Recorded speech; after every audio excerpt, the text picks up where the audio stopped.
नमस्कार दोस्तों, मैं हूं आपका पवन के वर्मा और आज इसके इस सेगमेंट में हम जानेंगे अयोध्या में राम जन्मभूमि पर विवाद क्या था और मंदिर बनने तक की पूरी कहानी का सफर क्या रहा। तो आइए शुरू करते हैं। तो किस्सा शुरू होता है साल 1526 से। ये वो साल था जब मुगल शासक भारत आया। 2 साल बाद बाबर के सूबेदार मीर बाकी ने अयोध्या में एक मस्जिद बनवाई। यह मस्जिद उसी जगह बनी जहां पर भगवान श्री राम का जन्म हुआ था। बाबर के सम्मान में मीर बांकी ने इस मस्जिद का नाम बाबरी मस्जिद रख दिया। ये वो दौर था जब मुगल शासन पूरे देश में फैल रहा था। मुगलों और नवाबों के शासन के दौर 1528 से 1853 तक इस मामले में हिंदू बहुत मुखर भी नहीं हो पाए। 19वीं सदी में मुगलों और नवाबों का शासन कमजोर पड़ने लगा। अंग्रेज हुकूमत प्रभावी हो चुकी थी। इस दौर में ही हिंदुओं ने यह मामला उठाया और कहा कि भगवान श्री राम के जन्म स्थान मंदिर को तोड़कर मस्जिद बना ली गई। इसके बाद से रामलला के जन्म स्थल को वापस पाने की लड़ाई शुरू होती है। इसके बाद साल आता है 1858। बाबरी मस्जिद बनने के लगभग 330 साल बाद शुरू हुई थी इसी साल पहली एफआईआर। मीर बांकी के मस्जिद बनाने के 330 साल बाद 1858 में लड़ाई कानूनी हो गई जब पहली बार परिसर में हवन पूजन करने पर एक एफआईआर हुई। अयोध्या रेजिडेंट किताब के मुताबिक 1 दिसंबर 1858 को अवध के थानेदार शीतल दुबे ने अपनी रिपोर्ट में बताया कि परिसर में चबूतरा बना है। ये पहला कानूनी दस्तावेज है जिसमें परिसर के अंदर राम के प्रतीक होने के प्रमाण हैं। इसके बाद तारों की एक बाड़ खड़ी कर विवादित भूमि के आंतरिक और बाहरी परिसर में मुस्लिमों और हिंदुओं को अलग अलग पूजा और नमाज की इजाजत दी गई। इसके बाद साल आता है 1885। 1858 में हुई घटना के ठीक 27 साल बाद 1885 में राम जन्मभूमि के लिए लड़ाई अदालत पहुंची जब निर्मोही अखाड़े के महंत श्री रघुबर दास ने फैजाबाद के एक न्यायालय में स्वामित्व को लेकर दीवानी मुकदमा दायर किया। दास ने बाबरी ढांचे के बाहरी आंगन में स्थित राम चबूतरे पर बने अस्थायी मंदिर को पक्का बनाने और छत डालने की मांग की। जज ने फैसला सुनाया कि वहां हिंदुओं को पूजा अर्चना का अधिकार है, लेकिन वे जिलाधिकारी के फैसले के खिलाफ मंदिर को पक्का बनाने और छत डालने की अनुमति नहीं दे सकते। इसके बाद साल 1949 में मूर्तियों का प्रकटीकरण और एक और जहां देश भर में अंग्रेजों के खिलाफ आंदोलन चलाकर आजादी लेने की मुहिम जारी रही, वहीं दूसरी ओर राम जन्मभूमि की लड़ाई भी जारी रही। देश के आजाद होने के 2 साल बाद 22 दिसंबर 1949 को ढांचे के भीतर गुंबद के नीचे मूर्तियों का प्रकटीकरण हुआ। 1950 आजादी के बाद पहला मुकदमा जब हिंदू महासभा के सदस्य गोपाल सिंह विशारद ने 16 जनवरी 1950 को सिविल जज फैजाबाद की अदालत में दायर किया। विशारद ने ढांचे के मुख्य गुंबद के नीचे स्थित भगवान की प्रतिमाओं की पूजा अर्चना की और इसकी मांग भी की। करीब 11 महीने बाद 5 दिसंबर 1950 को ऐसी ही मांग करते हुए महंत रामचंद्र परमहंस ने सिविल जज के यहाँ मुकदमा दाखिल किया। मुकदमे में दूसरे पक्ष को संबंधित स्थल पर पूजा अर्चना में बाधा डालने से रोकने की मांग रखी गई। 3 मार्च 1951 को गोपाल सिंह विशारद मामले में न्यायालयों ने मुस्लिम पक्ष को पूजा अर्चना में बाधा न डालने की हिदायत दी। ऐसा ही आदेश परमहंस की तरफ से दायर मुकदमे में भी किया गया। 1959 17 दिसंबर 1959 को रामानंद संप्रदाय की तरफ से निर्मोही अखाड़े के 6 व्यक्तियों ने मुकदमा दायर कर इस स्थान पर अपना दावा ठोका। साथ ही मांग रखी कि रिसीवर प्रियदत्त राम को हटाकर उन्हें पूजना अर्चना की अनुमति दी जाए। यह उनका अधिकार है। मुकदमों की कड़ी में एक और मुकदमा 18 दिसंबर 1961 को दर्ज किया गया। यह मुकदमा उत्तर प्रदेश की केंद्रीय सुन्नी वक्फ बोर्ड ने दायर किया। कहा कि यह जगह मुसलमानों की है, ढांचे को हिंदुओं से लेकर मुसलमानों को दे दिया जाए, ढांचे के अंदर से मूर्तियां हटा दी जाए। ये मामले न्यायालय में चलते रहे। फैसलों की बात करें उसमें पहले रामकाज के लिए हुए कुछ और आंदोलनों की तरफ चलते हैं। 1982 में हिंदू धर्मस्थलों की मुक्ति का अभियान चला। ये वो साल था जब विश्व हिंदू परिषद ने रामकृष्ण और शिव के स्थलों पर मस्जिदों के निर्माण को साजिश करार दिया और इनकी मुक्ति के लिए अभियान चलाने का ऐलान किया। 2 साल बाद 8 अप्रैल 1984 को दिल्ली में संत महात्माओं हिंदू नेताओं ने अयोध्या के श्री राम जन्म स्थल की मुक्ति और ताला खुलवाने को आंदोलन का फैसला किया। और मुकदमों की बात हुई है तो फिर से कानूनी लड़ाई की ओर चलते हैं और बात फैसले की करते हैं।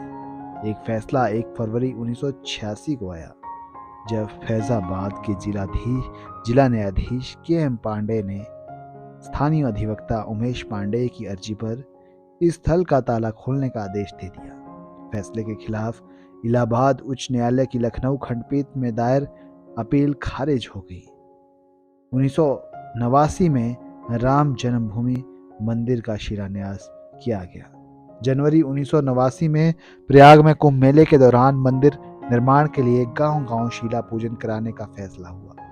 साथ ही 9 नवंबर 1989 को श्री राम जन्मभूमि स्थल पर मंदिर के शिलान्यास की घोषणा की गई। काफी विवाद और खींचतान के बाद तत्कालीन प्रधानमंत्री राजीव गांधी ने शिलान्यास की इजाजत दे दी। बिहार निवासी कामेश्वर चौपाल से शिलान्यास करवाया गया। फिर साल आता है 1990 का। ये वही साल था जब अटल जी अडवाणी जी एक साथ जनसंघ के लिए लड़ रहे थे।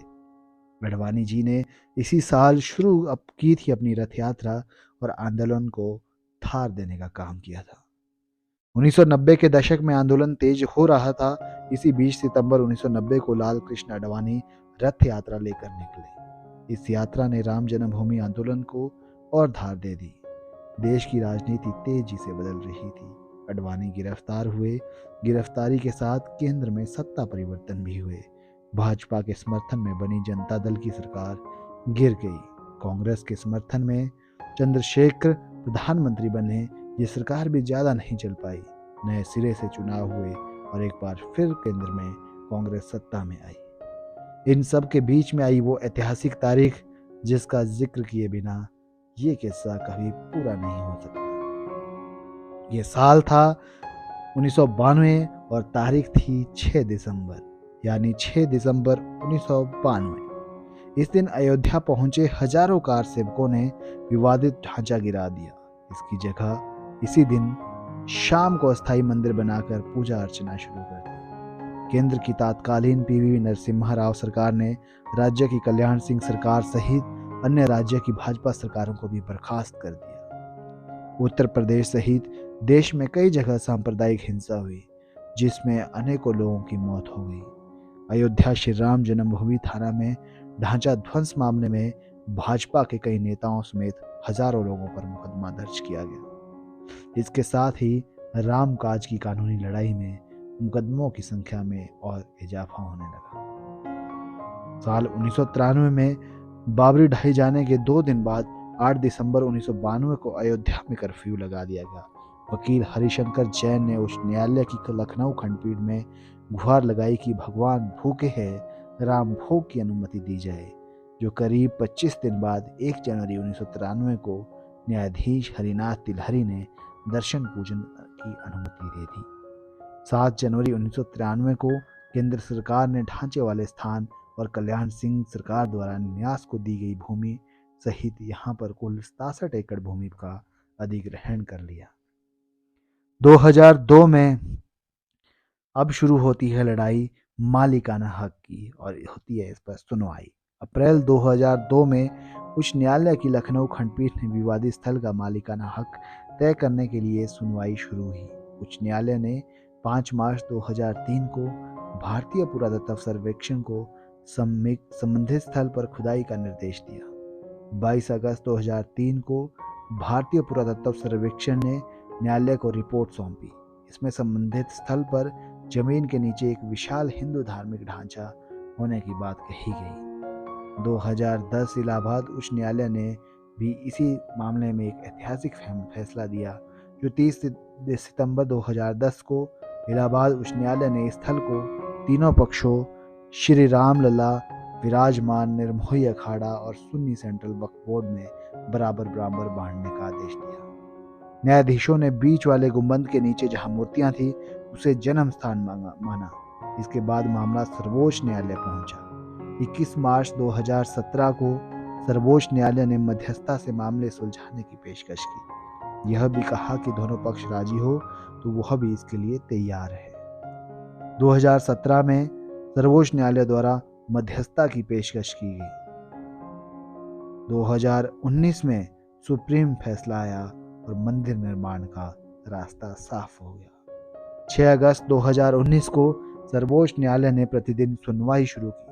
16 अक्टूबर 2019 को सर्वोच्च न्यायालय में सुनवाई पूरी हुई और कोर्ट ने फैसला सुरक्षित कर लिया। इससे पहले 40 दिन तक लगातार सुप्रीम कोर्ट में सुनवाई हुई। 9 नवंबर 2019 को 134 साल से चली आ रही लड़ाई में अब वक्त था अंतिम फैसले का। 9 नवंबर 2019 को सर्वोच्च न्यायालय ने संबंधित स्थल को श्री राम जन्मभूमि माना और 2.77 एकड़ भूमि रामलला के स्वामित्व की मानी। वहीं निर्मोही अखाड़ा और सुन्नी वक्फ बोर्ड के दावों को खारिज कर दिया गया। इसके साथ ही कोर्ट ने निर्देश दिया कि मंदिर निर्माण के लिए केंद्र सरकार 3 महीनों में ट्रस्ट बनाए और ट्रस्ट निर्मोही अखाड़े के एक प्रतिनिधि को जरूर शामिल करे। इसके अलावा यह भी आदेश दिया कि उत्तर प्रदेश सरकार की मुस्लिम पक्ष को वैकल्पिक रूप से मस्जिद बनाने के लिए 5 एकड़ भूमि किसी उपयुक्त स्थान पर उपलब्ध करवाए। 2020 अयोध्या में मंदिर की आधारशिला के साथ निर्माण शुरू हुआ और 5 फरवरी 2020 को प्रधानमंत्री नरेंद्र मोदी ने अयोध्या में शिव मंदिर निर्माण के लिए राम जन्मभूमि तीर्थ क्षेत्र ट्रस्ट की घोषणा की। ठीक 6 महीने बाद 5 अगस्त 2020 को अयोध्या में राम मंदिर की आधारशिला रखी गई, जिसमें पीएम मोदी भी शामिल हुए थे। 2024 में 134 साल चली कानूनी लड़ाई के बाद अब अयोध्या में भव्य राम मंदिर का निर्माण हो रहा है और राम जन्मभूमि पर पहले चरण का काम पूरा हो चुका है।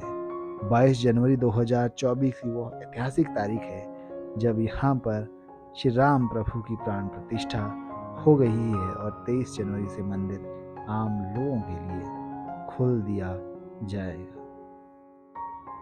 तो यह थे प्रभु श्री राम जन्मभूमि और श्री राम लला के विवादित भूमि और विवादित मंदिर की यह पूरी कहानी। 134 साल चली कानूनी लड़ाई और 330 साल बाद शुरू हुई थी हक की जंग, इन सब का सारा हाल। तो ये जो मैंने आपको बताया, ये सब में सहयोग लिया था अमरउजाला.com का। तो आज का ये सेगमेंट बस इतना ही और इसी के साथ मिलेंगे अगले सेगमेंट में किसी और रोचक जानकारी के साथ। जाते जाते इस YouTube चैनल को सब्सक्राइब जरूर करें, लाइक, कमेंट और शेयर जरूर करें और बने रहे द टीम हिमालय वेव के साथ। धन्यवाद। जय हिंद।